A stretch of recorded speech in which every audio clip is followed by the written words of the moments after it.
জাতীয় নাগরিক party NCP জেলা শাখার সদস্য পরিচয় দিয়ে ২০ লাখ টাকা চাঁদা দাবির অভিযোগে খুলনায় ৩ যুবক পুলিশের হাতে আটক হয়েছে।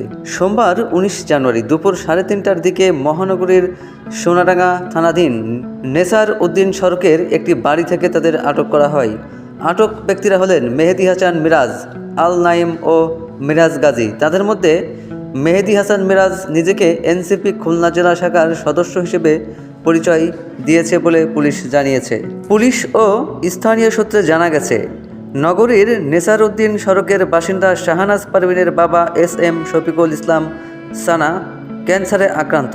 উন্নত চিকিৎসার জন্য কয়েকদিন আগে তিনি কয়রা উপজেলা থেকে খুলনায় মেয়ের বাড়িতে আসেন। সোমবার দুপুরে অভিযুক্ত ৩ জন ওই বাড়িতে প্রবেশ করেন। তারা নিজেদের এনসিপি নেতা পরিচয় দেন এবং দাবি করেন ওই বাড়িতে আওয়ামী লীগের এক নেতা আত্মগোপন করে আছেন। এই অজুহাতে তারা শাহনাজের কাছে ২০ লাখ টাকা চাঁদা দাবি করেন। এ পরিস্থিতিতে শাহনাজ কৌশলে বিষয়টি সোনাডাঙ্গা থানা পুলিশকে অবহিত করেন। খবর পেয়ে পুলিশ দ্রুত ঘটনাস্থলে পৌঁছে ৩ জনকে হাতে নাতে আটক করে থানায় নিয়ে যায়। সোনাডাঙ্গা মডেল থানার ভারপ্রাপ্ত কর্মকর্তা ওসি রফিকুল ইসলাম বলেন, খবর পেয়ে পুলিশ পাঠিয়ে ৩ জনকে আটক করা হয়েছে। আটক ব্যক্তিদের মধ্যে একজন নিজেকে এনসিপির জেলা পর্যায়ের সদস্য বলে দাবি করেছে।